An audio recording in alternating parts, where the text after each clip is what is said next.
¿Qué tan enfermo está tu corazón espiritual?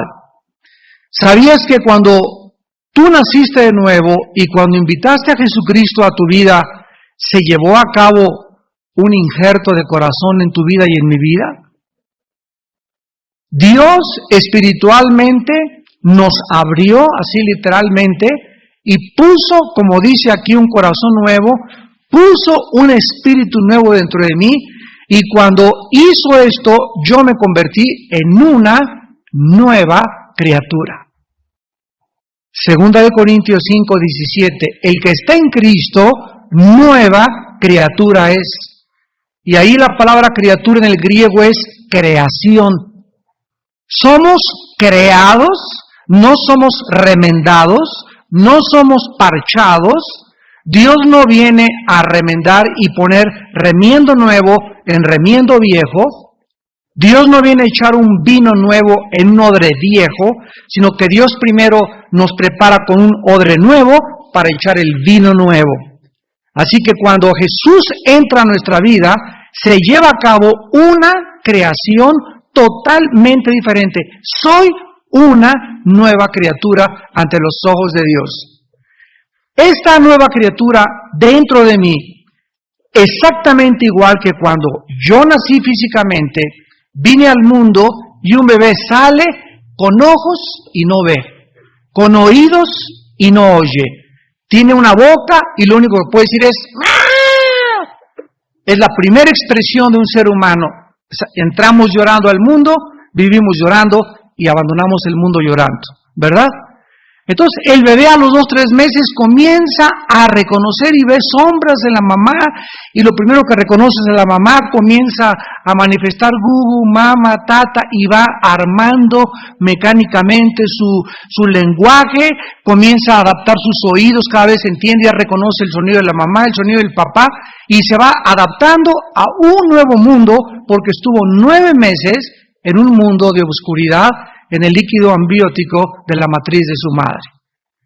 Tú y yo, antes de recibir a Cristo, vivíamos literalmente en la oscuridad. Éramos hijos de las tinieblas. Y cuando recibimos a Jesucristo en nuestro corazón, se hace por primera vez la luz dentro de nosotros.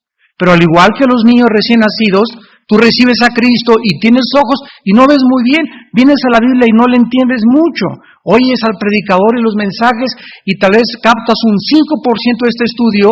Si tienes 5 años captas el 50% y cada vez captas más en la medida que te adaptas al nuevo mundo espiritual.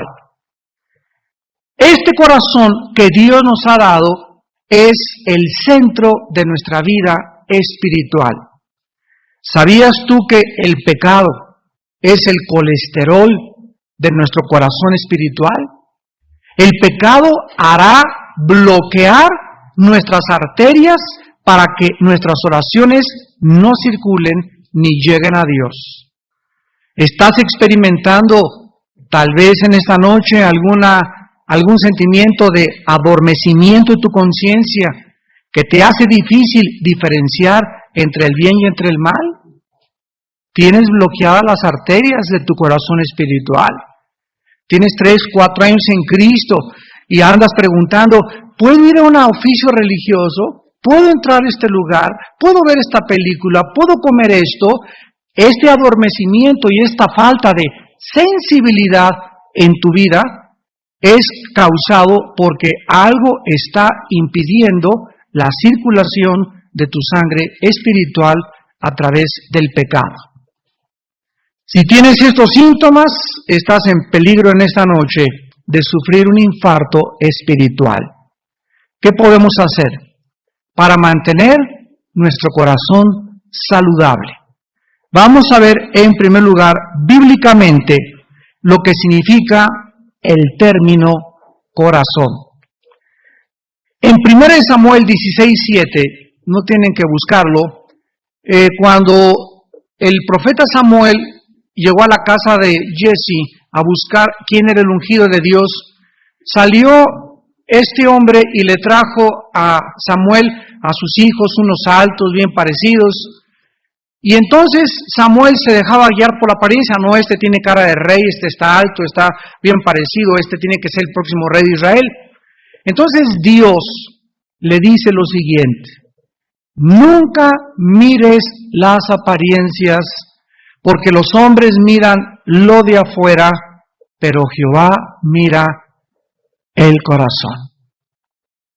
En otras palabras, Dios nos está diciendo que sus ojos no están en mi mente, sus ojos no están en mi cuerpo.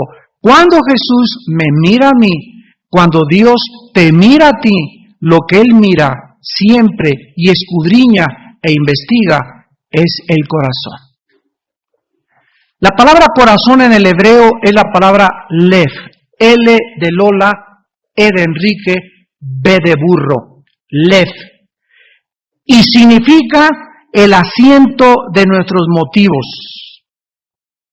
sentimientos, afectos, emociones, pensamientos, deseos y el intelecto en general. En otras palabras, el corazón es el centro de todo nuestro ser. Así como el corazón físico es la bomba, el músculo que está bombeando y jalando, todo el día, 24 horas, por 70 años, 80 años, 100 años, este líquido que recorre todo nuestro cuerpo. Así también el corazón espiritual es de donde sale y donde tenemos que mantener la circulación espiritual que nos debe de cubrir de los pies a la cabeza todos los días.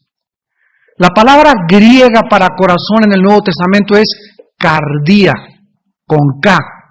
De ahí viene la palabra cardiólogo, cardíaco, etcétera, etcétera, de la palabra griega cardia.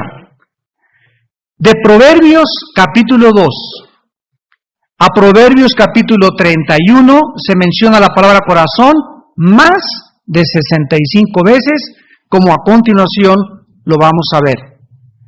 La Biblia habla de diferentes clases de corazones. Veamos en primer lugar en Proverbios 6:18, nos vamos a ir rápido. Vamos a ver como 6 o 7 clases de corazones. Proverbios 6:18. El corazón que maquina pensamientos inicuos.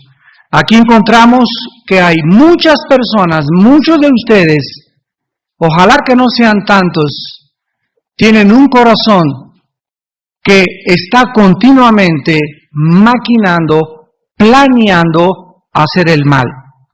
Proverbios 7, versículo 10.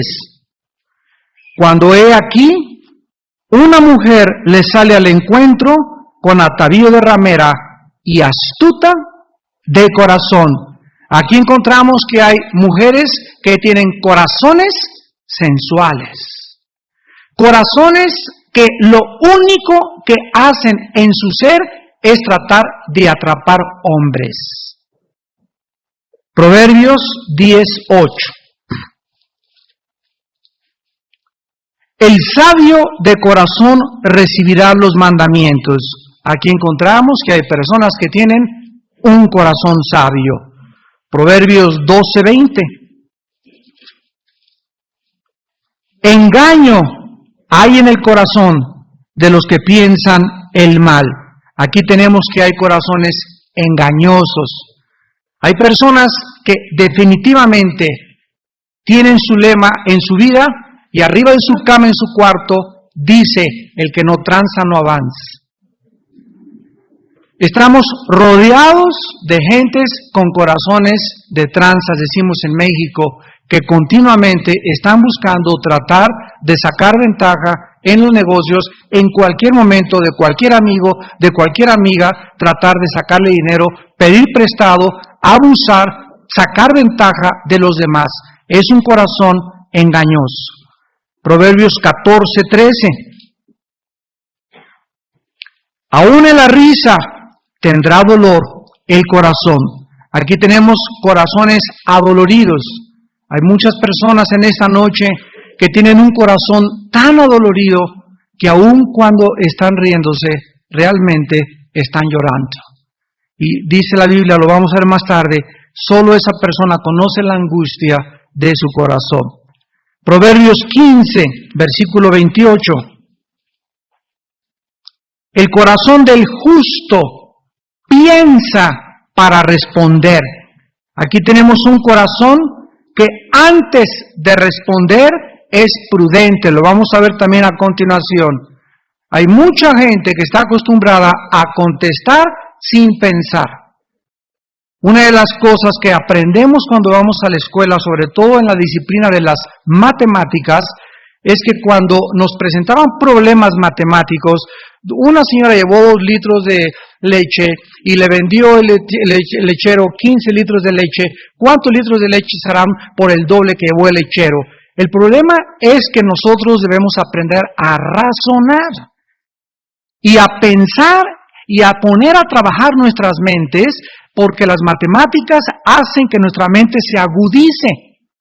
Entonces, la escuela tiene un propósito, hacernos o enseñarnos a pensar antes de responder. Y cuando yo les hago preguntas, o en tu Biblia, o en tu iglesia, te hacen preguntas, no sean de esas personas que luego contestan. Siempre tómense su tiempo, asimilen la pregunta antes de contestar. Dicen las matemáticas que muchos contestan mal porque no asimilaron el problema. Porque para contestar un problema, primero lo tienes que asimilar. Corazones que piensan antes de responder. Tenemos Proverbios 18:12. Antes del quebrantamiento se eleva el corazón del hombre. Aquí tenemos corazones soberbios. Hay personas que en el centro de su ser, en su corazón, miran con desprecio a los demás. Tienen orgullo intelectual, orgullo religioso, orgullo social, orgullo racial. Y Dios abomina el orgullo de los seres humanos en cualquiera de sus manifestaciones. Tenemos en Proverbios 19:3, la insensatez del hombre tuerce su camino y luego contra Jehová se irrita su corazón. Tenemos corazones enojados contra Dios. El 96%, 98% de los ateos son personas en cuyos corazones hay coraje, rencor, amargura contra Dios. La mayor parte de los ateos, insisto, tienen un corazón que está enojado contra Dios. Algo les pasó cuando eran jóvenes, no pudieron explicar algo en su vida, no pudieron poder dilucidar o resolver un problema intelectual o emocional en su vida, se enojaron contra Dios y declararon y establecieron, yo no creo en Dios, soy ateo. Entonces la mayor parte de los ateos tienen corazones que realmente están enojados contra Dios. Y tenemos en Proverbios 23:17, Proverbios 23:17, no tenga tu corazón envidia de los pecadores, corazones envidiosos. Hay personas en esta vida tan envidiosas que se mueren de envidia. Y se entierran y les ponen en el epitafio, aquí murió un envidioso. Ustedes no se imaginan lo que la envidia hace en la vida. Ahora, hay una pregunta que tenemos que contestar para iniciar el estudio. ¿Qué es lo que determina el corazón que tendremos? ¿Qué es lo que va a determinar el corazón que tú tienes y que yo tengo? De acuerdo a la Biblia, son 3 cosas.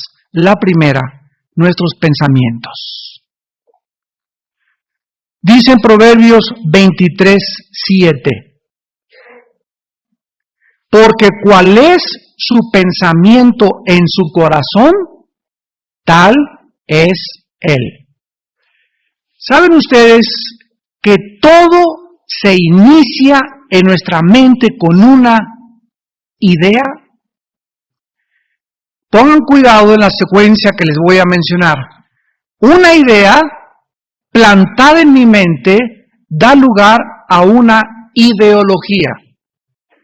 La base o el fundamento de cualquier filosofía que cualquier ser humano tenga tiene su raíz en una idea que le fueron plantados en su escuela, en la secundaria, un amigo, un profesor que dio lugar a una ideología. Una vez de que se convierte ideología, se convierte en una teoría. Una vez que nosotros tenemos una teoría, damos lugar a una filosofía.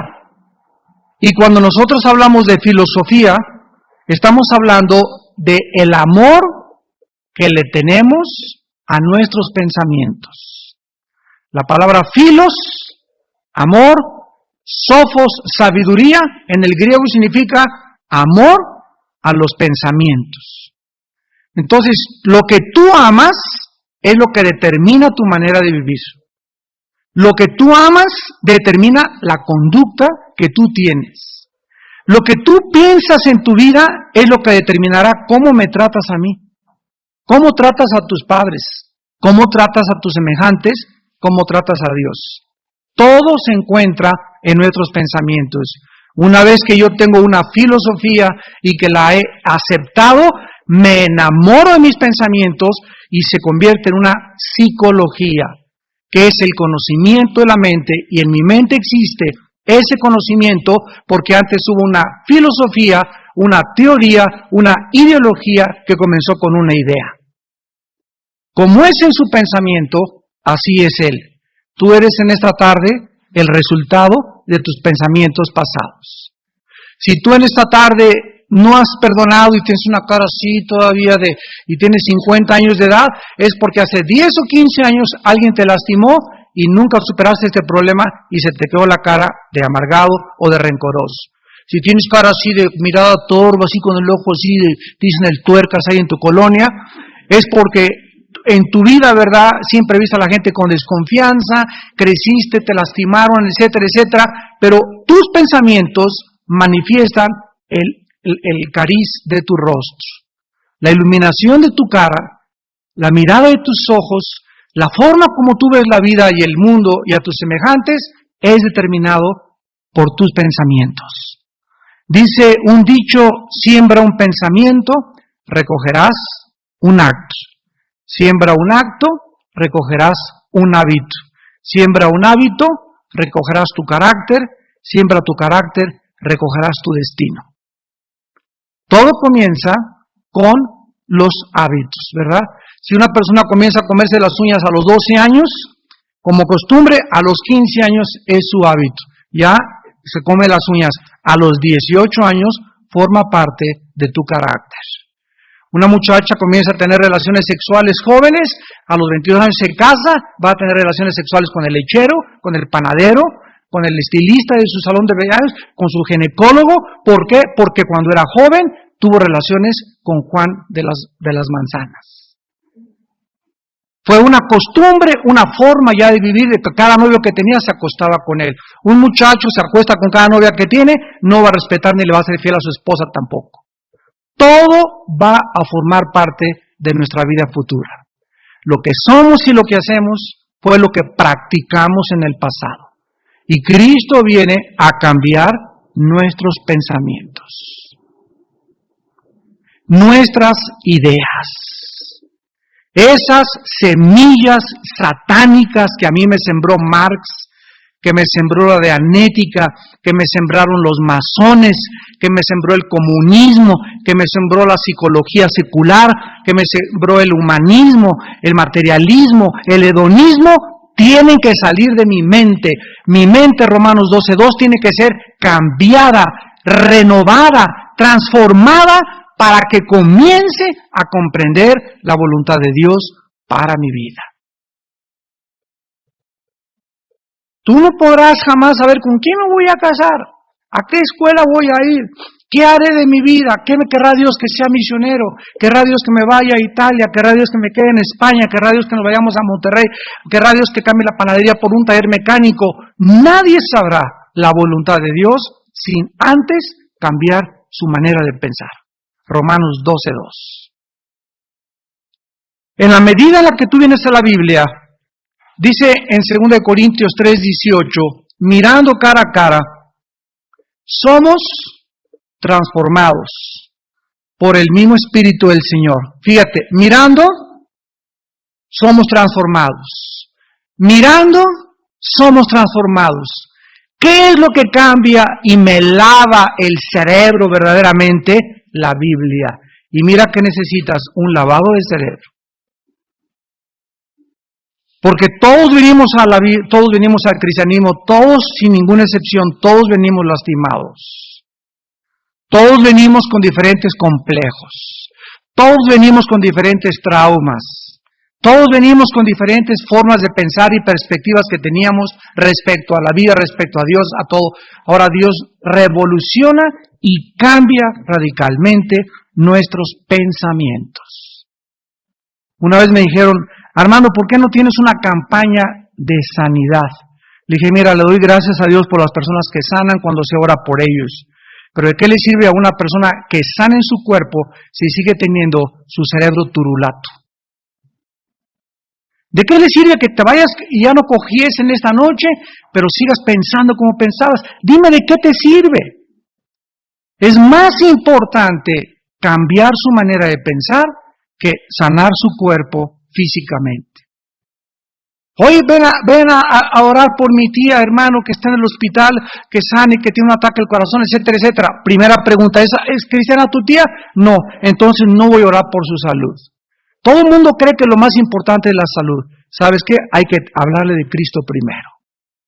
Que la persona reciba a Jesucristo, porque Él vino a eso, a combatir y a morir por el pecado.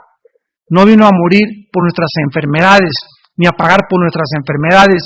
Nuestras enfermedades están involucradas en la expiación como algo futuro cuando resucitemos. Pero lo más importante en nuestra vida es cambiar las ideas. A mí me interesa cambiar tu manera de pensar. ¿Qué es la predicación? ¿Qué son los estudios bíblicos? Son métodos, son sistemas que el Espíritu Santo usa a través de los pastores, profetas, evangelistas y maestros para que ustedes ya no piensen como pensaban antes.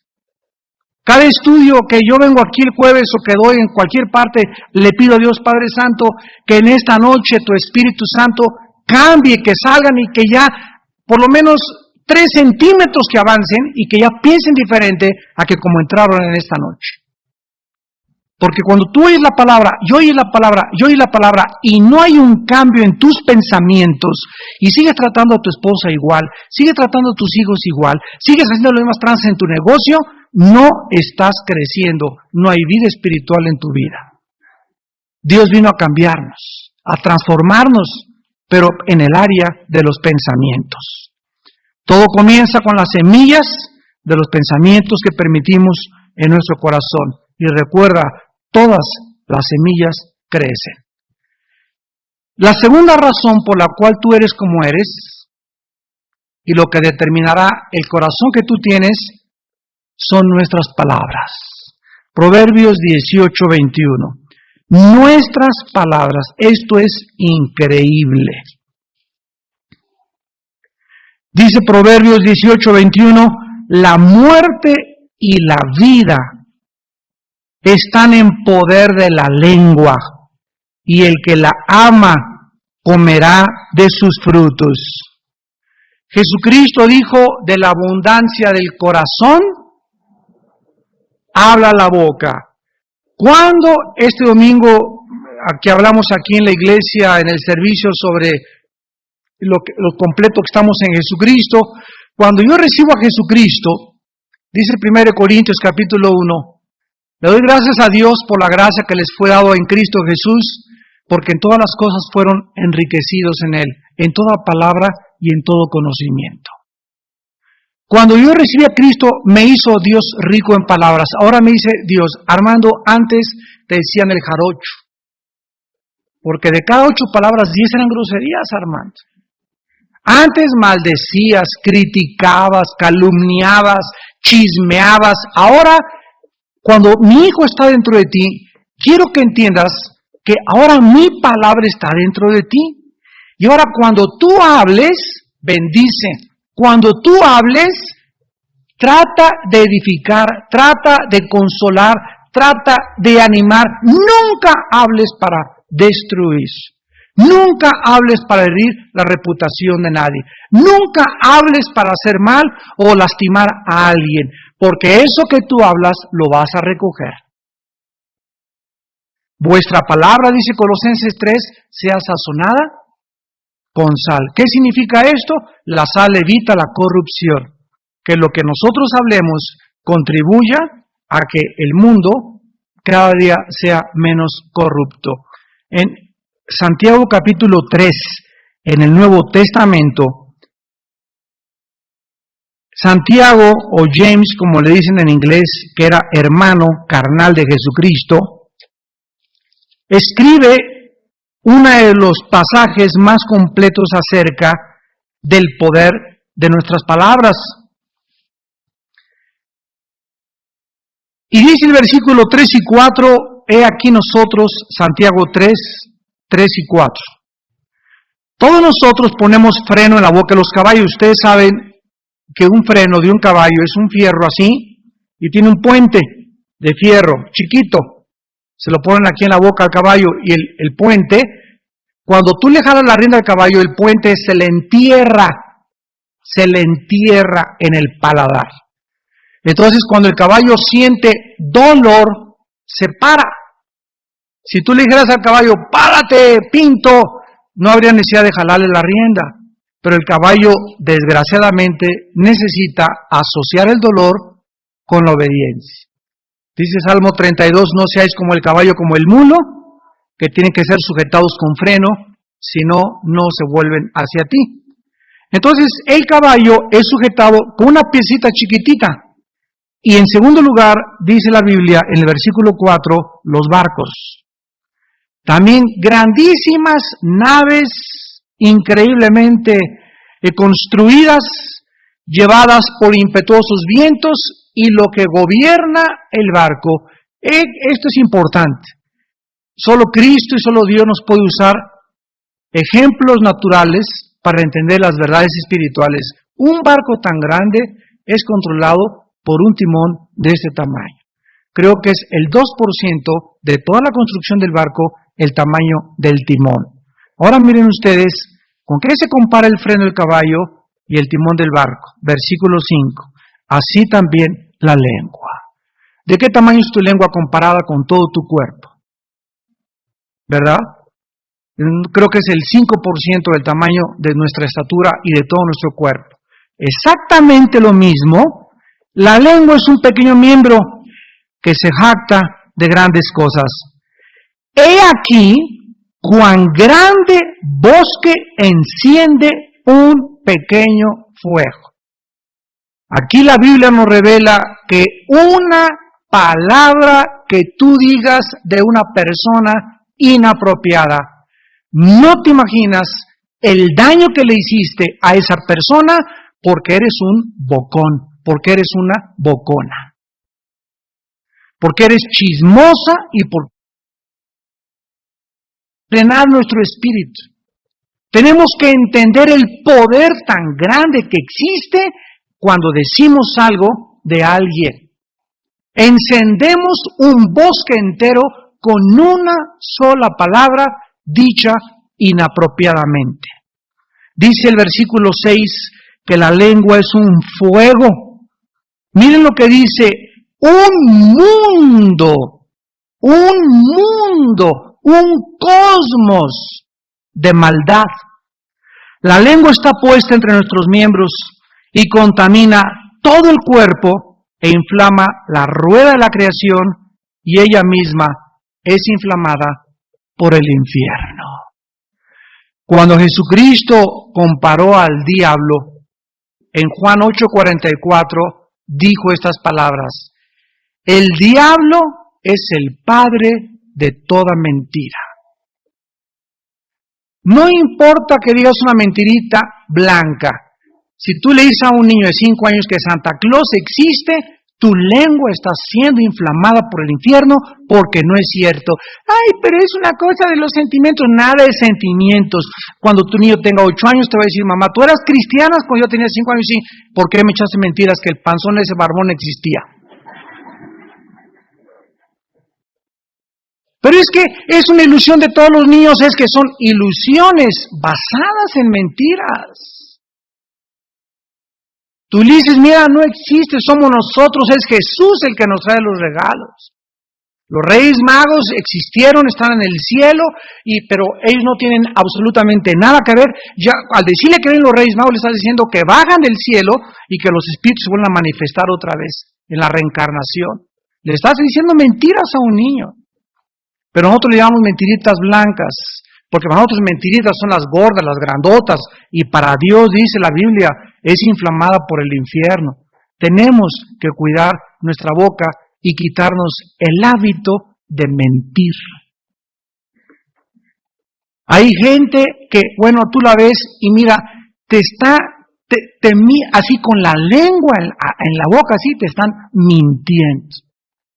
Y llega un momento en que repiten tantas mentiras que se enferman y la psicología los clasifica como mitómanos. Ya es un hábito, o sea, hay gente que acaba creyendo sus mentiras. Acaba creyendo que lo que te dijeron es verdad. ¿Saben lo que Adolfo Hitler dijo? Cuando una mentira se repite 100 años, se acaba aceptando como una verdad.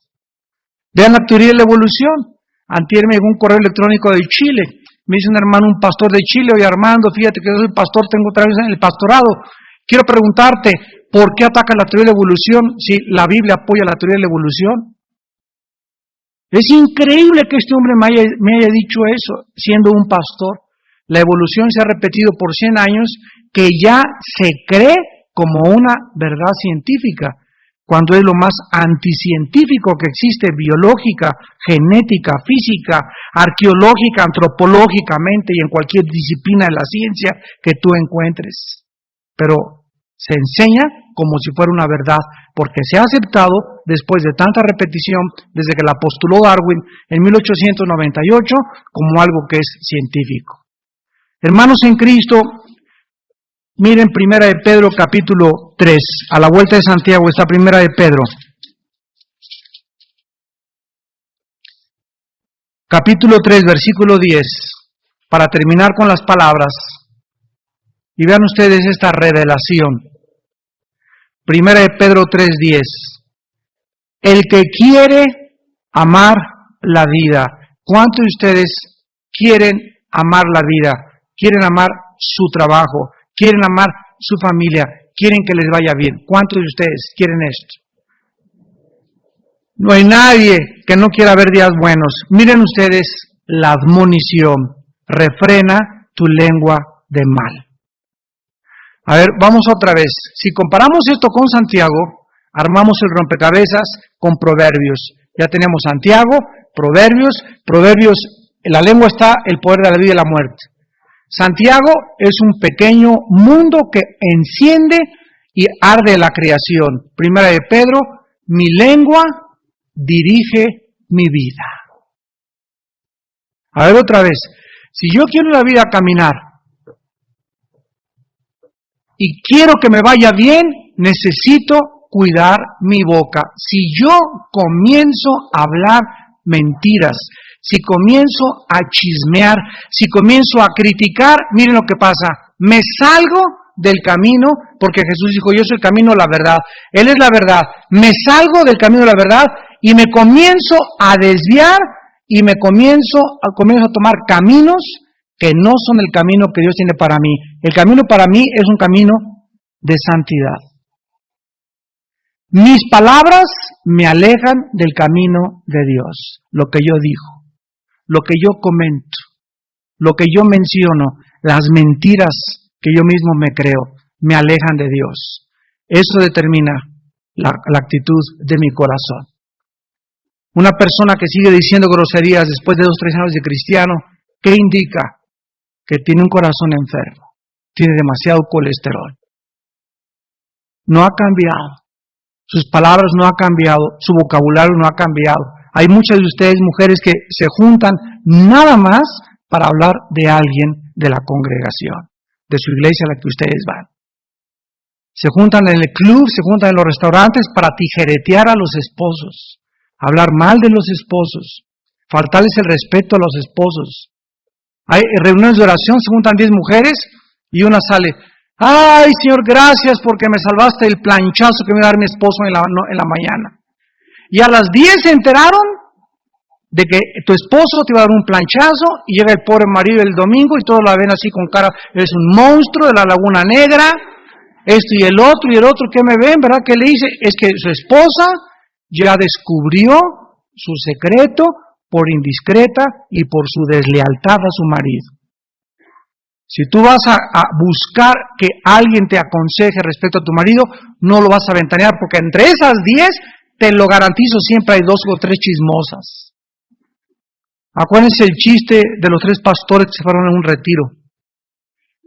Un presbiteriano, un pentecostal y un bautista. Y estaban en el retiro los pastores allá arriba en el campo, y entonces les dice el pastor pentecostal, hermanitos, estamos aquí solo los 3. Vamos ahorita a descubrir nuestros secretos, total que nos queda en nosotros y nos lo guardamos para nosotros.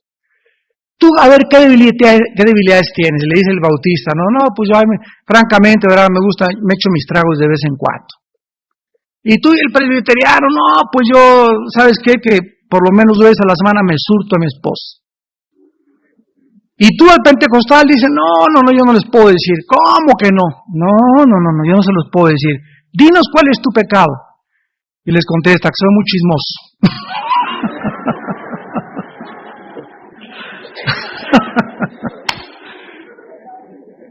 Lo querían ahorcar, ¿verdad? Que no regresara. Hermanos, y en tercer lugar,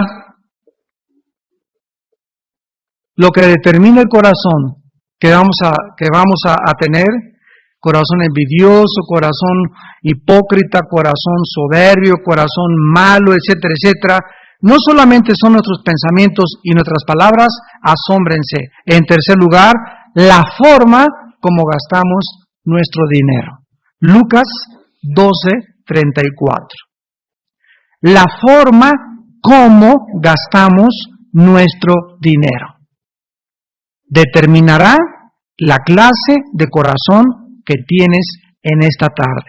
Lucas 12:34, porque donde está tu tesoro, allí también está tu corazón. El que ama el dinero no se saciará de dinero. Eclesiastés 5.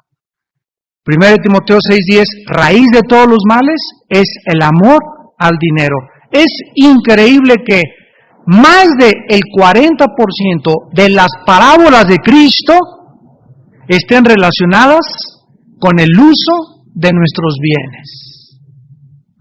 ¿Por qué pondrá tanto énfasis Dios en nuestros bienes? Porque nuestros bienes representan nuestro trabajo, nuestro sudor y nuestro esfuerzo. Y antes de que fuéramos cristianos, no teníamos ninguna noción de la administración y por qué deberíamos de invertir al reino de Dios. Y todo eran limosnas. Íbamos a la iglesia, nada más iban los quintitos, pling, plom, plom. Porque eran limosnas, ¿no? A lo mucho le daré 10 pesos, 15 pesos al curita o a la iglesia que tú hayas ido, y así llegamos a la iglesia cristiana. Y muchos de ustedes, escuchen esto. La Biblia dice que si tú no te despegas de ese amor al dinero, si tú no comienzas a darle a Dios, ¿cuál es el propósito de darle a Dios? Comenzar a despegarme de lo que amo. Y lo que más amo es mi cartera. Y cuando yo le comienzo a dar a Dios, comienzo a dejar de amar mi dinero. ¿Cómo puedo evitar la codicia? Dándole a Dios lo que me pide Dios. Cuando comienzas, no, es que no me va a alcanzar. Y ya no estoy en la fe. No, es que esto lo tengo que guardar porque el coche que necesito hacer este pago. Comienzas a convertirte en un idólatra. Colosenses 3, del 5 al 7. El amor al dinero es idolatría. Esto es increíble porque debemos de preguntarnos en qué cosas gastas la mayor parte de tu tiempo y dinero. ¿En qué cosas? De todo lo que tú tienes, si hoy en la noche murieras y estuvieras delante de Dios, Dios te preguntaría eso, ¿me has robado? Malaquías 3:10. ¿Yo en qué te robé, Señor? Si yo pagaba mis impuestos en tus diezmos y en tus ofrendas. Tú no sabías que para sostener el misionero en Italia, para comprar video, para comprar Biblias, para predicar, para rentar salones, todo se necesita para mi obra de dinero. Tú no te puedes ir de misionero, pero con tu dinero puedes sostener misiones de tu iglesia. Le damos gracias a Dios porque en esta iglesia sostenemos a 23 familias y tenemos más de 4 misiones, 2 internacionales. Desde hace 10 años, ustedes la sostienen. ¿En qué gastamos nuestros diezmos? Nos los gastamos en eso. Pero cuando nosotros comenzamos a apropiarnos más de lo que tenemos, comenzamos a caer en la idolatría. Y mi corazón será un corazón avaro. Cuando Dios dijo que David era un hombre conforme a su corazón, ¿qué quería decir Dios? Que los pensamientos de David, las palabras de David, lee los salmos, las palabras de David y lo que David invertía era para el reino de Dios. Si es cierto, David tuvo una caída y un asesinato. Fue lo único en su vida y de ahí jamás volvió a repetir su pecado. Adulteró y no volvió jamás a adulterar. Entonces, tú has caído una vez en tu vida o 2 veces en tu vida, está bien. Pero tú no puedes caer 10, 15 veces y decir que sigues a Jesucristo. ¿Por qué? Porque tu corazón tiene que ser conforme al corazón de Dios. Dice en Jeremías 17:9, perverso y engañoso es el corazón más que todas las cosas, ¿quién le conocerá?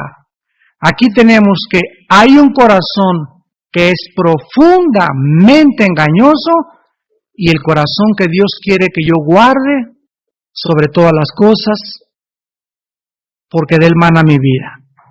Si yo no guardo mi corazón sobre todas las cosas, mis pensamientos, mis palabras y mi dinero, mi corazón acabará engañándome. Y muchos de ustedes van a llegar a pecar y van a decir, bueno, yo fornico con mi novia, pero no soy tan mala como la chucha, la de la colonia Roma que le dicen la tigresa o la hiena de Santa Julia. Bueno, yo no soy como mi compadre malo, yo nada más una canita al aire cada 2 meses. Y de vez en cuando comienza tu corazón a engañarte y a hacerte creer que eres un poquito mejor que los demás y que no eres tan malo ni tan mala. Porque el corazón es engañoso y perverso. Nosotros hemos tratado con cristianos que les hemos dicho, yo sé que tienes un amante, pero sigo orando, hermano. Así contestan. Yo sé que tienes un amante, hermano, y que andas con otro hombre que no es tu esposo, pero sabes que usted no conoce la vida que me dio mi esposo, y comienzan a justificar su pecado por el maltrato que sufrieron en sus vidas. Su corazón las engaña. ¿Por qué? Porque no limpiaron ni guardaron su corazón sobre todas las cosas. Guarda tu corazón sobre todas las cosas. La próxima estudio, veremos la segunda parte de este estudio, pero en esta noche tú tienes en este momento que decirle a Dios lo siguiente. Oremos. Señor, en esta noche he comprendido que cuando me miras, miras lo que pienso, miras lo que hablo y la forma en que uso mis bienes materiales. Estas 3 áreas son las que más debo de cuidar en mi vida contigo, porque tú conoces mis pensamientos desde lejos. Las intenciones de mi corazón tú las conoces y a ti no te puedo engañar, Señor. Yo quiero desde esta noche decirte que gracias a la muerte de tu Hijo Jesucristo en la cruz del Calvario, has venido a cambiar mi manera de pensar. Ya no quiero pensar igual que como pensaba antes de conocerte. Ahora en mi mente tiene que existir la santidad. Tengo que tener temor de ti, porque tú me miras y sabes lo que pienso y no te puedo engañar. Y conforme a lo que yo pienso, determinará mi carácter. Mi vida en esta noche tal vez es de desánimo o de dudas o de perversiones sensuales, porque mis pensamientos gobiernan mi corazón. Porque he permitido estos pensamientos que gobiernen mi mente. Ahora sé que tengo el poder tuyo, Señor, porque tu espíritu es un espíritu de amor y de dominio propio. Es un espíritu donde necesito descubrir que es un espíritu de poder. Señor, te pido perdón por todas mis palabras y las cosas malas que he hablado contra mucha gente. Señor, recuérdame cuando hable mal de alguien, que mis palabras deben ser abiertas para bendecir. Yo no soy juez de nadie, ni puedo juzgar a nadie. Dame un corazón de donde broten palabras de vida, palabras de gracia, palabras de edificación y nunca de destrucción. Y te pido, Señor, que me muestres la manera de gastar mi dinero. El Evangelio tiene que ser predicado antes de que tú vengas, y tú me has dado bienes materiales para poder invertirlos en tu obra. Tú solo me pides el 10%, Señor, pero conforme mi corazón crezca en santidad, seré más generoso, porque lo haré con alegría, ya no por necesidad, porque tú ves el motivo con el cual yo doy lo que doy a tu obra. De la grandeza del Dios de la Biblia. Hace 3000 años, el rey David expresó estos pensamientos acerca del Dios de la Biblia en Primera de Crónicas 29, versículo 11 y 12. Tuya es, oh Jehová, la magnificencia y el poder, la gloria, la victoria y el honor, porque todas las cosas que están en los cielos y en la tierra son tuyas. Tuyo, oh Jehová, es el reino y tú eres excelso sobre todos. Las riquezas y la gloria proceden de ti y tú dominas sobre todo. En tu mano está la fuerza y el poder, y en tu mano el hacer grande y el dar poder a todos. Algunos años después, el rey David, en el Salmo 8, expresó esto en el versículo 3 de Dios. Cuando veo los cielos, obra de tus dedos, la luna y las estrellas que tú formaste, digo, ¿qué es el hombre para que tengas de él memoria y el hijo del hombre para que lo visites? La Biblia nos muestra a través de todos estos grandes hombres, como el rey David, que cuando vieron el universo que nos rodea, y en aquel tiempo no había telescopios, no había observatorios, no había ninguna computadora, ni medios para poder entender como lo entendemos actualmente, llegaron a la conclusión de que ese universo que nos rodea tiene un diseño y tiene un orden. Y ante ese diseño y ese orden tiene que haber forzosamente, de acuerdo a las principales leyes de la lógica, un diseñador. Detrás de una estatua que yo veo, tiene que haber un escultor. Detrás del reloj que tengo en este momento en mi mano, tiene que haber un relojero que pudo diseñar y cronometrar perfectamente bien esta maquinaria. Si voy caminando en la playa y me encuentro un motor de Volkswagen, ¿qué probabilidades existirían para que concluyera yo las arenas y el movimiento de la erosión y las olas formaron el acumulador, la bomba de gasolina, las bujías, para que este motor en una forma coordinada y perfecta pudiera funcionar? Ni una mente que estuviera totalmente loca concluiría esto. Sin embargo, damas y caballeros, es la conclusión del ateísmo del siglo XX, que el mundo es un accidente, que el universo es un accidente, que venimos de los animales, que no hay ningún propósito ni ninguna razón detrás de tu vida ni detrás de mi vida, que somos exactamente igual que los animales y que las leyes morales que rigen a los animales nos rigen también a nosotros, porque el proceso evolutivo llegará a construir o a desarrollar o evolucionar al hombre perfecto. Y nos encontramos en el siglo XXI a punto de una tercera guerra mundial. Nunca en la historia se había encontrado el mundo, gubernamentalmente hablando, económicamente, filosóficamente, tan confundido como en el siglo XXI nos encontramos en el 2016. Nunca había habido tanta confusión religiosa, tantos sistemas de gobierno, tantas personas trayendo nuevos sistemas, regresando a los antiguos sistemas que fracasaron durante tantos años y que tantas muertes causaron, para volver a seguir implantando, y tantos dictadores que creen y tienen el derecho de cerrar a su gente, de poner cárceles en las naciones y de impedir la libertad, que es la característica más grande que el ser humano nos ha dado.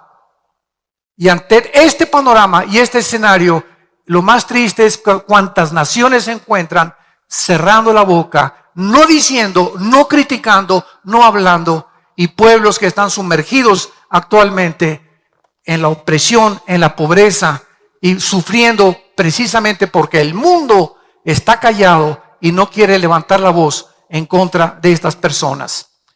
Así pues, cuando observamos este universo, nos damos cuenta que hay un orden inteligente. Siempre a la pregunta, ¿cómo surgió todo? Los científicos también teorizan y también especulan y también tienen hipótesis. Entonces, los científicos no pueden darnos a nosotros una explicación del origen del universo. No nos pueden dar la explicación de quiénes somos, ni tampoco los científicos nos pueden dar la explicación hacia dónde se dirige la humanidad. Entonces, la ciencia no estamos en contra, todo lo contrario. Los más grandes científicos de la historia, Blaise Pascal, todos los grandes, como el fundador del cohete que citaron, que llegó a la luna, Wernher von Braun, director de la NASA durante más de 20 años en Estados Unidos, Isaac Newton, que leía la Biblia y que murió con la Biblia en la mano. Todos estos grandes hombres eran creyentes de este libro. Y sabían que sin el Dios de la Biblia, el mundo no tendría respuestas de dónde venimos, quiénes somos y a dónde nos dirigimos, más que puros sistemas de filosofía y puras teorías donde cada vez se confunden más. Sin embargo, es el profeta Isaías, y les invito en este momento a todos los que portan una Biblia con ustedes, que la abran en el capítulo 40, porque va a ser el capítulo 40 del profeta Isaías, donde basaremos la siguiente conferencia. Es este profeta quien nos describe más profunda y extensamente el poder y la grandeza del Dios de la Biblia. Veamos en primer lugar, en el versículo 12, lo que se escribió, escuchen muy bien, hace 2700 años. Este libro fue escrito hace 2700 años. Y los pergaminos originales del libro de Isaías, señores arqueólogos que nos visitan, sociólogos y geólogos y antropólogos, los originales de este libro fueron encontrados en 1948 en los rollos de Qumran en el Mar Muerto. Y se encuentran en el Museo de Jerusalén.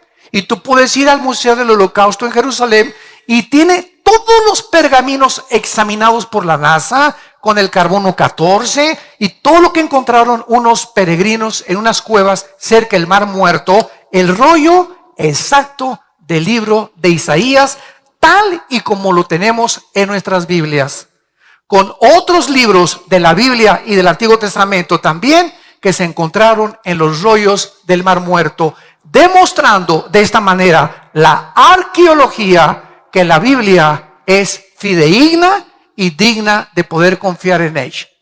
No estamos hablando de historias, ni de leyendas, ni de a lo mejor puede que esto, no hay absolutamente ningún lenguaje especulativo, ni hipotético, ni filosófico en el que podamos nosotros confiar nuestra vida, nuestros hijos, nuestra familia, nuestra patria, más que regresando a los principios morales absolutos que la Biblia nos delinea desde hace miles de años. En el versículo 12 del capítulo 40 dice el profeta estas palabras: ¿quién midió las aguas con el hueco de su mano, y en los cielos con su palmo? Con 3 dedos juntó el polvo de la tierra, y pesó los montes con balanza, y con pesas los collados. Vemos aquí, en primer lugar, que la Biblia nos dice que el Dios creador de todas las cosas, no los dioses de millones que hay en el hinduismo, ni los dioses que hay en otras religiones, sino el Dios y Padre de Abraham, de Isaac y de Jacob. El Dios de la Biblia, no el Dios del Corán, no el Dios de los Vedas, no el Dios de los persas, no el Dios de los musulmanes, el Dios de la Biblia, cuyo nombre es Yo soy el que soy, Yahweh, en el hebreo, en el tetragramatón que le reveló a Moisés. Es este Dios que, si Él existe, tenía que revelarse a nosotros. No nos podía dejar a la deriva en la vida en que vivimos, en caminos de, a lo mejor, no sé, ¿quién tendrá la razón? ¿Cuáles de tantas cientos de religiones tienen la razón? Cuando venimos a la Biblia encontramos que el cristianismo no es una religión más.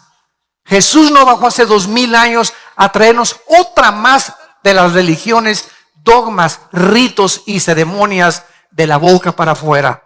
Nos vino a traer el conocimiento y la revelación de quién es Dios. Y Jesús lo dijo una y otra vez: el que me ha visto a mí, ha visto al Padre que me envió. Porque yo salí del Padre y regresaré al Padre, y es necesario que el Hijo del Hombre sea entregado en manos de pecadores y que a los 3 días lo crucifiquen, mas resucitará al tercer día, tal como sucedió en la misma historia. Vemos aquí en este versículo las ilustraciones que el Espíritu de Dios nos hace para demostrar la grandeza de Dios. Número 1, veamos nosotros que los océanos tienen una medida y tienen una profundidad, y los océanos, como los cielos, el sol, las estrellas y la luna, fueron calculados matemáticamente, fueron como pesados en una balanza, como si un arquitecto inmensurable, ¿verdad?, y con poder ilimitado haya hecho todo esto en un universo perfectamente bien afinado, que gracias a las leyes de la gravitación, gracias a las leyes del electromagnetismo, gracias a las leyes nucleares, existe la ciencia. Sin estas leyes del universo, para que sea ley tiene que ser constante, no existirían los científicos. Entonces los científicos observan las leyes del universo y de ahí sacan sus deducciones para establecer teoremas o teorías o algunas cosas que se comprueban científicamente. Vemos, por ejemplo, en el libro de Jeremías, el profeta Jeremías en el capítulo 10, lo que dijo acerca del universo. Esto fue escrito hace 2750 años. Dice Jeremías capítulo 31, versículo 35. Así ha dicho Jehová, que da el sol para luz del día, las leyes de la luna, escuchen, las leyes de la luna y de las estrellas para luz de la noche, que parte el mar y braman sus ondas, Jehová de los ejércitos es su nombre. Si faltaren estas leyes en mí, dice Jehová, también la descendencia de Israel faltará para no ser nación delante de mí eternamente. Así ha dicho Jehová, si los cielos arriba se pueden medir y explorar abajo los fundamentos de la tierra, también yo desecharé la descendencia de Israel por todo lo que hicieron, dice Jehová. Usando Dios a la nación de Israel, que no podría jamás ser destruida, asimiló y pudo comparar las leyes que rigen el universo. Y dice la Biblia que así como las leyes no pueden de la gravitación funcionan continuamente. La ley de la gravedad funciona a las 24 horas. Las leyes y las fuerzas electromagnéticas y nucleares funcionan a las 24 horas. Y dice Dios que si dejaran de funcionar estas leyes, desaparecería la nación de Israel. Que después es otro tema que podemos abordar. Y veamos en último lugar en este primer pensamiento en el libro de Job. Capítulo 38, que hace 4.500 años, damas y caballeros. El libro de Job tiene la misma antigüedad que el libro del Génesis. Es la época de los patriarcas. Y cuando tú vienes a este libro, no encuentras ni en Sócrates, ni en Demóstenes, ni en Platón, ni en Petrarca, ni en ningún filósofo, ningún hombre que tú admires, la filosofía y la profundidad de la literatura, de la poesía, del conocimiento que hace 4.500 años se pudo imprimir en este libro sagrado que es la Biblia. Y Job fue un hombre que sin tener la Biblia en sus manos, tenía un contacto con Dios, de lo que se le reveló a través de Abraham, Isaac y de Jacob, y él fue azotado como ningún ser humano ha sido azotado por las cosas adversas de la vida. De repente, de la noche a la mañana, pierde a todos sus hijos. De la noche a la mañana, pierde todas sus propiedades. De la noche a la mañana, pierde su salud, donde una plaga de los pies a la cabeza lo atormentaba las 24 horas. Es en este estado donde un ser humano se encuentra y el Espíritu Santo nos permite admirarlo, observarlo y darnos cuenta de la profundidad y la misericordia de Dios, que Dios pone como un ejemplo para que podamos nosotros entender que este hombre, sin entender por qué las cosas que le sucedieron, siguió confiando en aquel que lo había creado.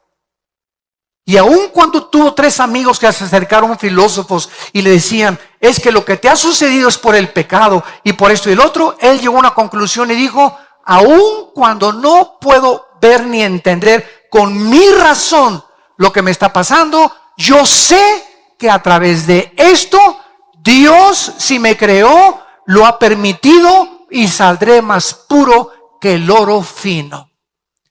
Y al final de este libro, él comienza a tratar de expresar lo que él pudo aprender. Por ejemplo, en el capítulo 38 del libro de Job, versículo 31 al 33, escuchen lo que hace 4.500 años se menciona de las estrellas y del universo, que hasta el año 1630, 1625, Galileo Galilei comenzó a descubrir cuando comenzó a hacer experimentos con el telescopio.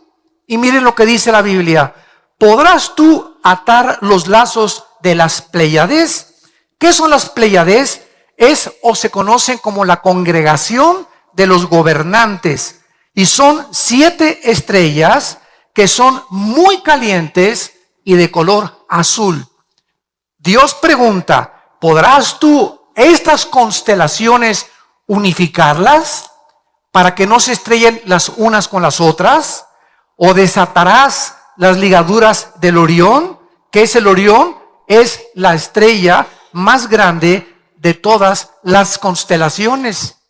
¿Sacarás tú a tiempo las constelaciones de los cielos o guiarás a la Osa Mayor? ¿Qué es la Osa Mayor? Es la estrella más brillante que emite 215 veces más luz que el sol. ¿Podrás tú, dice Dios, conocer y guiar a la Osa Mayor? Este conocimiento es absolutamente increíble de hace 4.500 años aproximadamente.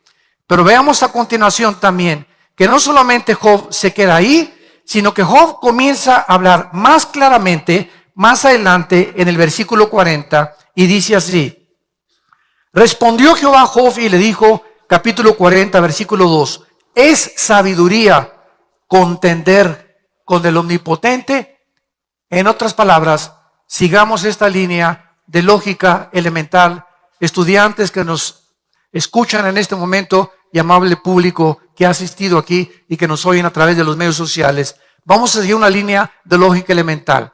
Suponiendo que existe Dios, tiene que ser inmensamente, pero infinitamente más inteligente que nosotros, ¿sí o no? Claro que sí. Tiene que ser superior en cuanto a todo lo que podamos nosotros comprender con la mente de caracol que tenemos los seres humanos. Muy bien, si este Dios existe y sus pensamientos no son nuestros pensamientos, Él no podría pensar como pensamos nosotros, así como un niño no puede pensar como piensa un adulto, ni yo pensar como piensa un niño de 5 años. Tenemos el mismo cerebro, pero diferente desarrollo y comprensión de la vida. Entonces, si este Dios existe y sus pensamientos son más altos que los nuestros, y la forma de actuar de Dios es infinitamente más grande que la de nosotros, es lógico que nunca la mente humana podría, a través de la investigación científica o intelectual o los doctorados que llegues a obtener, jamás podrías ni tú ni yo conocer a Dios. Superaría completamente nuestro intelecto. Entonces Dios, de acuerdo a la Biblia, tuvo Él que bajar y pisar este mundo. Y no bajó como un rey, no bajó como un potentado, bajó como un humilde siervo hecho igual a ti y a mí. Y estando en la condición de hombre, dice Filipenses capítulo 2, ese hijo que Dios manda al mundo hace 2000 años, se hace el siervo de nosotros, se inclina ante nosotros y nos lava los pies. Y permite con el poder que hizo el universo que le clave las manos, pudiendo él desclavarse y pudiendo él haber impedido que asesinaran y que torturaran a su hijo, y lo deja clavado en esa cruz simplemente para que supiéramos que nos ama. Ese Dios del universo nos ama y quiere tener hoy una relación contigo. Quiere entrar a tu vida. Quiere demostrarte evidencia. Si buscas evidencias, aquí están. No busques más, aquí están. Como dijo Jesús, el que busca encuentra, al que toca se le abre. Pero no te limites a tus filosofías que vienen de hombres. Cítame el más grande filósofo que tú admires, el hombre más que más hayas exaltado, y dime el que quieras y compáralo con Jesucristo. Compáralo con Jesucristo. No hay comparación alguna desde que se fundó el mundo con ningún ser humano, por más grande que haya llegado o la altura más grande que haya alcanzado, que se pueda comparar con el Hijo de Dios. Y finalmente, al acabar todo el sufrimiento que atravesó Job, en el capítulo 42, Job cae hincado y da estas palabras acerca de ese Dios que él no entendía, pero que a pesar de todo siguió confiando en él. Yo conozco, dice Job 42, versículo 2, que todo lo puedes y que no hay pensamiento que se esconda de ti. ¿Quién es el que oscurece el consejo sin entendimiento? Por tanto, yo hablaba lo que no entendía. Cosas demasiado maravillosas para mí que yo no comprendía. Y dice Job finalmente, oye, diciéndole a Dios, te ruego y hablaré, te preguntaré y tú me enseñarás. Esta es una de las municiones y una de las armas más grandes que tengo contra el ateísmo. Señor ateo, usted puede ser un ateo honesto o puede ser un ateo deshonesto, amargado contra una persona o contra un ser o contra un ente que ni siquiera existe. Pero si usted es un ateo honesto, usted tiene que comprender que si usted me dice que usted no cree en un Dios, que ¿por qué permitió el mal? ¿Y por qué permitió el diablo? Preguntas que no conoces la respuesta y eso te ha impedido concluir que existe un Dios, eres un deshonesto. ¿Por qué? Porque esas preguntas van mucho más de nuestra capacidad. Entonces, si tú tratas de competir y tratar de pedirle cuentas a ese ente, a ese ser, a esa fuerza, como tú le quieras llamar, y ponerte al brinco contra él y exigirle que él, ¿por qué hizo esas cosas? Eso es lo que se llama en la Biblia la soberbia intelectual. La soberbia intelectual. El hombre queriendo alcanzar los pensamientos de Dios. Dime por qué esto, y por qué te llevaste a mi hijo, y que por qué estos terremotos, cuando ni siquiera nos podemos imaginar que muchas de las cosas de Dios tienen un fin que no nos imaginamos. Y es como el niño exactamente que dice, mi papá no me quiere porque me pega. Concluye el niño equivocadamente, sin entender que la disciplina forma parte del mismo amor. Dice la Biblia que el que le niega la disciplina a su hijo aborrece. Entonces, así como a mi hijo lo agarro y lo beso, también le hago pau, pau, pau. Porque esa disciplina es necesaria para sacar su independencia y su fuerza de voluntad y entender que desde niño tiene que someterse, no a lo que dice su corazón, sino que vivimos un mundo donde tenemos que someternos a alguien. Y así tenemos en la escuela a los maestros, a nuestros padres, a nuestro jefe de trabajo y finalmente a Dios. Entonces tenemos que someternos a alguien, no somos independientes. La libertad no es libertinaje. Libertinaje es hacer lo que te dé la gana. Libertad es hacer lo que debes hacer. Ese es el principio básico de la ética. ¿Qué es la ética? Lo que se debe de hacer, lo que debes hacer y que sabes en tu conciencia que es correcto. Vemos en segundo lugar, en Isaías, en nuestro pasaje, versículos 13 y 14, que continúa el profeta diciendo en número 2, ¿quién enseñó a Jehová? ¿Quién le puede aconsejar a Dios? Y decirle, por ejemplo, mira Dios, si yo fuera tú, hubiera mandado el mundo lleno de palomitas, todo hubiera sido Disneylandia el mundo, no hubiera yo permitido el mal, no hubiera permitido que un querubín que llamabas Lucifer, le hayas permitido iniciar una rebelión y llevarse la tercera parte de los ángeles con él y sumir al universo en un hoyo en el que tuviste que enviar a tu hijo para rescatar el universo y enseñarnos a través de haber permitido que el mal exista, conocer la misericordia. Si el mal existe, conocemos el bien. Si el mal existe, conocemos la lealtad. Si el mal no hubiera existido, nunca hubiéramos sabido qué es la lealtad, qué es la misericordia y qué es el bien. Entonces Dios toma un riesgo, hablando en esta teodicea teológica, Dios toma un riesgo y permite que entre algo opuesto a su voluntad al universo para mostrar más adelante las abundantes riquezas de su amor y de su gracia en Cristo Jesús. ¿Cómo hubiéramos sabido que nos amaba si no hubiera colgado a su Hijo en la cruz? Cualquier otro sacrificio no se compara con lo que hizo Dios en una cruz. Y al que lo quiera culpar a Dios, dice el libro de Romanos capítulo 3 y 4, si tú me culpas que por qué permití el mal, sabes una cosa, yo permito la infección y yo pago por la infección. Yo pago, no tienes tú que pagar. Es el mensaje, las buenas noticias de la Biblia. Tú no tienes que pagar por tus pecados, no te tienes que ir de rodillas a la villa, no tienes que hacer sacrificios, no tienes que decir, es que voy a hacer esto y voy a hacer aquello. Somos vulnerables, no podemos, no tenemos el poder de cambiar nuestra vida. Las drogas, la pornografía, necesitamos una ayuda externa, lo necesitamos a Él. Y cuando tú reconoces eso, es cuando tú puedes entender el amor de Dios.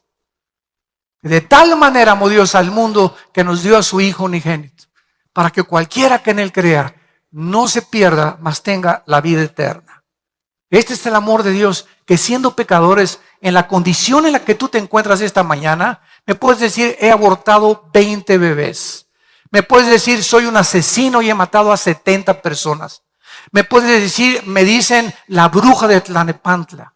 Me puedes decir lo que quieras de tu vida. He abandonado a mis hijos. He violado a mis hijos. Dime lo más asqueroso y lo más bajo, lo más ruin y lo más malévolo en tu vida que hayas hecho. Escucha este mensaje. En la sangre de Cristo hay perdón.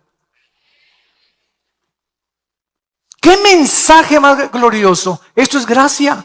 Es la canción que acabamos de ver. Gracia, sublime gracia, que siendo un ruin pecador me salvaste por tu amor y tu misericordia. Y es esta gracia que nos sigue sosteniendo y nos sigue alentando y animando para hablar al mundo. Vuélvanse a Dios. El mundo se está hundiendo. El barco se está hundiendo, damas y caballeros. El mundo va cada vez más y más y más hacia los arrecifes. Sálvese que pueda. Es el mensaje que estás oyendo en esta mañana. Vemos en tercer lugar que dice la Biblia en el versículo 15, comparando a Dios con los gobiernos, los zares, los emperadores, los dictadores, los jueces y los gobernantes humanos, que se creen dioses. Dice así el versículo 15. He aquí que las naciones le son como la gota de agua que cae de la cubeta. Como menudo polvo en las balanzas le son estimadas, y he aquí que hace desaparecer las islas como polvo. Dice el versículo 23, Dios convierte en nada así de la noche a la mañana a los poderosos, y a los que gobiernan la tierra los hace como cosa vana.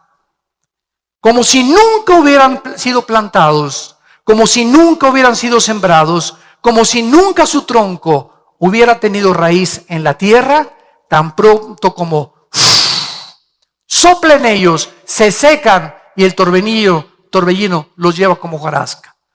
Veamos la historia, cómo acabó Saddam Hussein. En un hoyo de 1,5 metros bajo tierra, lleno de piojos. ¿Cómo acabó Muammar Gaddafi, el dictador de Libia? Metido en una coladera y después lo violaron, lo patearon y lo acabaron de matar. ¿Cómo murió Benito Mussolini colgado en la plaza de Florencia? ¿Cómo murió Adolfo Hitler pegándose un balazo? Y podría con José Stalin, podría seguir con todos estos grandes hombres que el mundo conoce como los grandes dictadores del pasado, que fracasaron, se convirtieron en dioses. ¿Cómo murió Nerón? ¿Cómo murió Calígula? Los emperadores romanos. ¿Cómo han muerto todos los seres humanos? Analiza la historia y lee que estos héroes eran héroes de papel. Hombres que desafiaron a Dios, que quisieron ser dioses y acabaron como los animales, pisoteados por su propio pueblo. Así acaban todos. ¿Por qué? Porque son las leyes de Dios. Y dice la Biblia que precisamente a través de la historia, todos estos hombres son hombres que han creído tener las respuestas a los problemas humanos sin tener en cuenta al Dios de la Biblia. No quieren traer el cielo a la tierra. Recuerdo cuando yo estudié el socialismo, yo estuve en el Partido Comunista y era joven y era idealista y me fascinaba Engels y Marx. Leí el Manifiesto Comunista, el libro del Capital de Marx. Comprendí, ¿verdad?, que Marx tenía una razón al decir. Fíjense lo que dijo Marx, de lo cual Engels lo apoyó. Marx llegó a concluir que el enemigo más grande del socialismo, el socialismo es otra versión del comunismo. Es la misma gata, pero revolcada, como decimos en México. El más grande enemigo del socialismo es la familia y la iglesia. ¿Por qué? Porque la familia y la iglesia se nos enseña a través de los principios éticos judeocristianos de la Biblia que la familia es a donde yo debo de tener mi más grande lealtad, y a la iglesia de Jesucristo.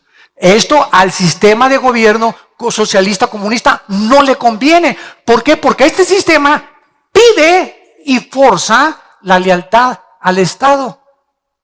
Entonces, si tú eres más fiel a tu familia, ya no le eres más fiel al Estado, le eres más fiel a tu familia que al Estado. Y ellos quieren completamente, ¿verdad?, absorber la lealtad total y el Estado convertirse en Dios. Cuando profundizas en estas filosofías, descubres qué es lo que está pasando en el mundo, por qué estos sistemas han fracasado. Porque han querido que el Estado gobierne la primaria, gobierne la secundaria, gobierne los colegios, gobierne nuestra manera de pensar. Impongan ellos las leyes morales, no son dioses. Y esta es la razón por la cual el mundo se encuentra como se encuentra. Y no son ante Dios nada. En cualquier momento Dios sopla como el viento y se los lleva como la hojarasca. Y en penúltimo lugar, vemos en el versículo 28 en adelante de nuestro pasaje que dice la Biblia: ¿no has sabido, no has oído que el Dios eterno es Jehová, el cual creó los confines de la tierra? No desfallece, ni se fatiga con cansancio, y su entendimiento no hay quien lo alcance. Él da esfuerzo al cansado, multiplica las fuerzas al que no tiene ningunas. Los muchachos se fatigan y se cansan, los jóvenes flaquean y caen, pero los que esperan a Jehová tendrán nuevas fuerzas, levantarán alas como las águilas, correrán y no se cansarán, caminarán y no se fatigarán. Dios finalmente, de acuerdo a este profeta, es la fuente de energía que sostiene el universo. Es la fuerza que hace que la Tierra en su movimiento de rotación en 24 horas sobre su eje, con una inclinación de 23 grados y medio sobre su eje de la vuelta alrededor de la Tierra, del Sol, y que la Tierra se mantenga girando sin que nadie le haya hecho así a la Tierra. Él mantiene ese movimiento constante de la Tierra, de las galaxias, para que no choquen unas con otras. Todo el orden del macrocosmos y el orden del microcosmos atómico en los electrones, en los átomos, Él es el que sostiene todo. Él es el que ahorita hace y permite que tu corazón y mi corazón sigan latiendo. Ahorita tu corazón sigue latiendo simplemente porque Dios quería traerte aquí antes de llamarte a casa, si es que te vas a casa. Dios en su amor te trajo a esta conferencia. Para los que lo oigan por primera vez y nos escuchan a través de las redes sociales, estás escuchando un mensaje el más glorioso que podrías escuchar, y el único mensaje que puede transformar tu vida en esta misma tierra y para toda la eternidad. Y si tú sales por esa puerta como tú entraste, lleno de dudas y confundido porque andas buscando y por eso veniste. Otros, digo, desgraciadamente siempre hay burlones, ¿verdad? Pero si tú fuiste una persona sincera, vamos a oír, como le decían los apóstoles, vamos a oír esos parlachines, a ver qué nuevas tienen. Y muchos, al oír las nuevas de Jesucristo, de la resurrección de entre los muertos, se convertían y comenzaron a unirse a las filas del cristianismo. Si tú eres una de esas personas en esta mañana, ábrele tu corazón. Ya haz a un lado tu soberbia intelectual y quieres evidencias, como dijo Carlos Sagan, el astrónomo ateo que murió, diciendo: hubiera Dios dejado más evidencias para poder comprender que Él existe. Y cuando en el año 2000 el doctor Russell llega a la Casa Blanca y el doctor Collins, director del proyecto del genoma humano, le dice al presidente Clinton, cuando descubrieron el genoma humano en 1954 por el doctor James Crick, le dice: hemos encontrado el libro de la vida en el ADN, en la información genética que cada célula de los billones que tenemos en el cuerpo nos habla que tenemos un software, un código inteligente donde en cada célula de tu cuerpo, escúchame esto, cabrían 25 enciclopedias británicas de conocimiento. Y si desarrolláramos todo el ADN que tenemos en nuestro cuerpo, le daría 2 vueltas de aquí a la luna. Ahí lo tienes en tu cuerpo. Impresionante. Se hizo por accidente. Por favor, ¿quién puede llegar a esa conclusión tan irracional y tan aberrante al ver las maravillas de lo que Dios ha creado? Dios es la fuente del universo. Él no se cansa. Y Cristo viaja al mundo porque nacimos descargados. Desde Adán a nuestros días es la historia de la Biblia, damas y caballeros. Desde Adán a nuestros días, la historia ha tratado de buscar. Sigmund Freud quiso atribuirle el medio ambiente, el problema humano.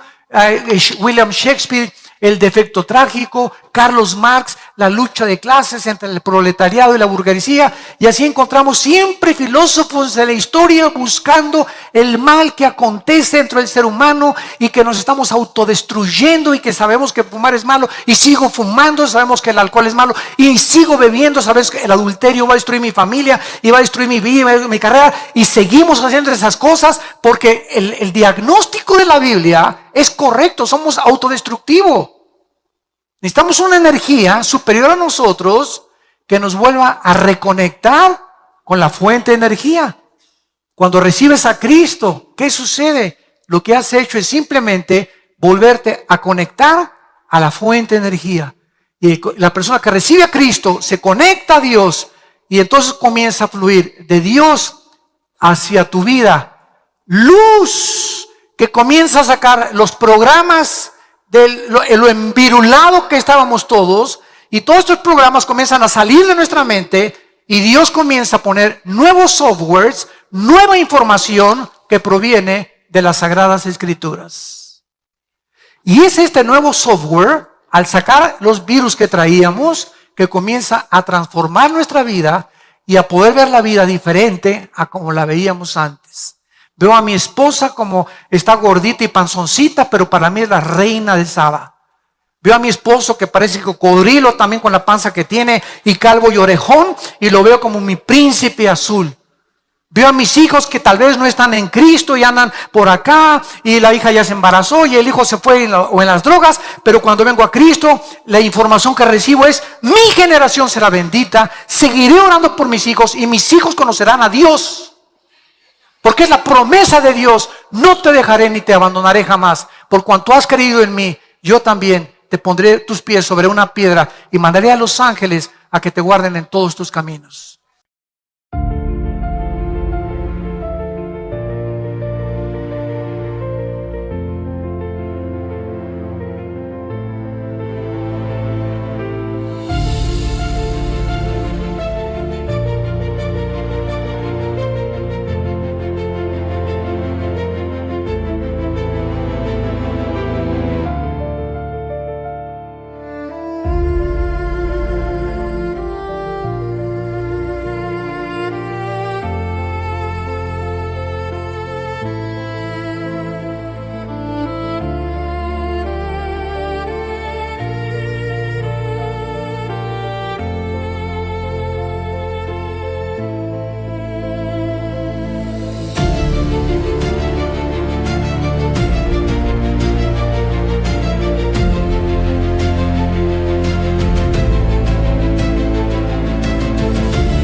calma se queda.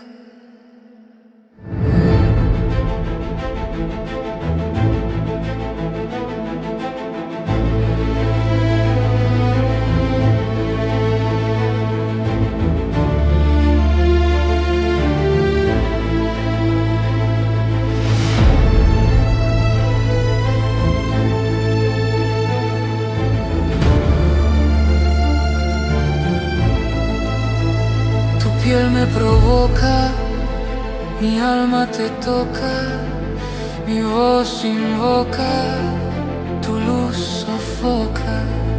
La noche suspira, mi mente conspira, tu sombra delira, mi calma se vira. Vértigo de seda, mi pecho en caída, tu culpa metida, mi fe prendida.